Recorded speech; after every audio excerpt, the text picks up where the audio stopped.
গতকালকে লোকসভায় নিশিকান্ত দুবেজি যে মুর্শিদাবাদ মালদার বিষয় নিয়ে যে উত্থাপন করেছেন, আমি তার তীব্র প্রতিবাদ করছি, নিন্দা জানাচ্ছি, ধিক্কার জানাচ্ছি। প্রকৃত ঘটনার কথা তিনি বলতে পারেননি। সেই সময় ঘটনা যা ঘটেছে আর কি আমরা আমাদের এলাকাতেই হয়েছে, আজকে সেটা প্রকৃত বিষয়টা আমাদের জানা রয়েছে।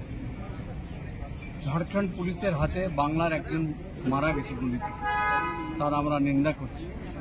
এবং যে ঘটনাটা ঘটেছে সে ঘটনাটা উভয় জেলা, পাকুড় জেলা এবং মুর্শিদাবাদ জেলার প্রশাসনিক লেভেলে তা দুদিন পরে তা মিটেও গেছে।